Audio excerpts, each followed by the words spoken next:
Israeli elections are just around the corner as Israelis will head to the polls on September 17th. And a lot has happened over the course of the past few weeks in Israeli politics as new coalitions came together and others simply failed to form. Lots of questions remain as Israelis will head to the polls for the second time this election cycle, a first in the country's history. Of course, Prime Minister Benjamin Netanyahu is hoping to stay in power after having made history as the longest-serving Israeli PM. But will he be able to stay on for another term? And here to make sense of all the newly formed coalitions, the major political players, and what we can expect to see until the elections is former Knesset member for Yesh Atid and Senior Manager, Community Outreach for Honest Reporting, Rabbi Lipman. Welcome. Thank you, Lidar. Good to be with you. So it's been a crazy few weeks. What can you tell us about how the political parties are shaping up, who the major coalitions are, and who the major players are? It's really fascinating. We've seen essentially two mergers on the right side of the political map and two mergers on the left side of the political map. On the right side, Prime Minister Netanyahu, in an attempt to strengthen the Likud party, joined together with Finance Minister Moshe Kahlon and the Kulanu party, and the goal was to gain the party more seats. We have not really seen any major result in the positive for the Prime Minister from that merger. But the one merger on the right, which is very significant, is the combination of the Jewish Home Party together with the New Right Party, led by Ayelet Shaked and Naftali Bennett. That is a party that fell short of getting into the Knesset in the April elections, taking essentially 4 seats away from the right wing that didn't go anywhere, and that prevented Netanyahu from forming a coalition. They are now running together. They're polling anywhere from 10 to 12 seats, solidifying a significant number of right-wing seats that did not enter the Knesset last time. That's two mergers on the right side of the map. On the left side of the map, you have the Labor Party led by Amir Peretz, that joined together with someone from the right wing, actually, which is quite startling. Orly Levy Abukassis from Yisrael Beitenu, Avigdor Lieberman's party, the Gesher party. They've joined together to focus on social issues, and they seem to be polling pretty well in terms of getting into the Knesset.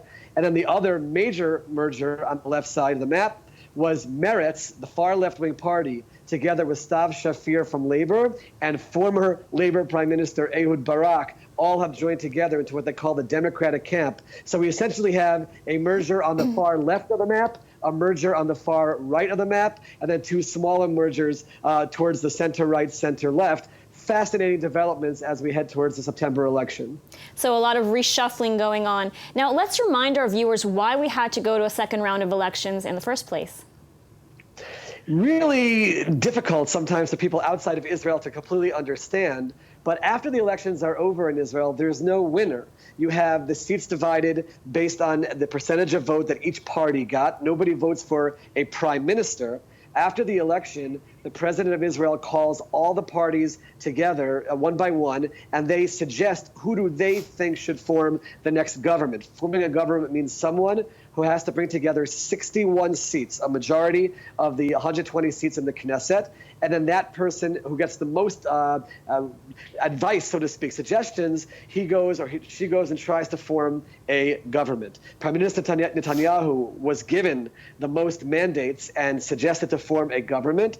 But when it came down to piecing together the ability to bring 61 mandates, he had a stalemate between the religious parties on the one side and Avigdor Lieberman on the other side, who were fighting against each other about religion and state issues and the draft of the ultra-Orthodox. And that left the prime minister one mandate short of being able to form a government. And the prime minister pulled a fast one. He could have gone back to the president and said, I couldn't do it.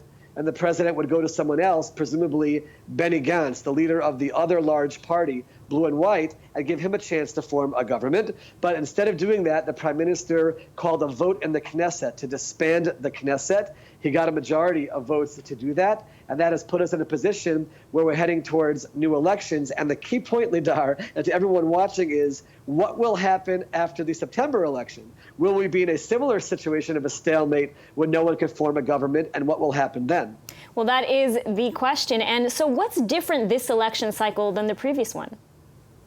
The one thing which I can tell you is, on the one hand, looking at the polls, we are still in an absolute stalemate.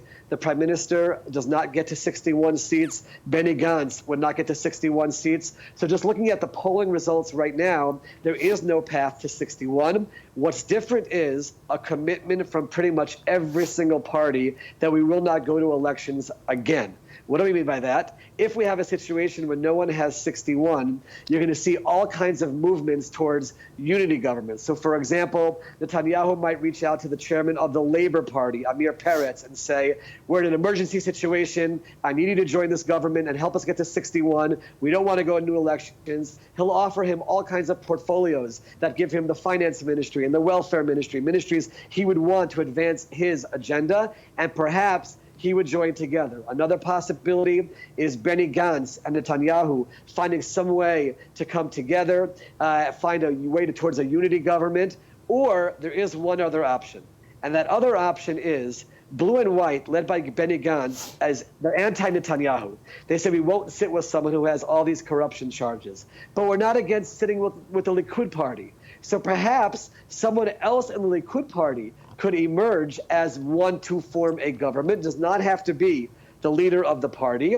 And then they could work together with Blue and White and form a unity government. So there's going to be a lot of speculation leading up to September 17th when the election comes. But what really is going to determine what happens in our future is what happens after those elections. I'll just mention one other point, Lidar, which is very critical, and that is on the right wing, there are two parties, one led by Moshe Feiglin and one led by Itamar Ben-Gvir, that at the moment do not pass the threshold to get into the Knesset. They together represent 4 mandates on the right wing, which could be all Netanyahu needs to form a narrow right-wing government. There's all kinds of efforts for them not to run and perhaps give their support to existing right-wing parties that will join. That could perhaps give Netanyahu what he needs to form a narrow right-wing government. All right, so we're going to be following this very closely, and hopefully we'll have another update soon in the coming weeks. Thank you so much for taking the time to speak with us. My pleasure.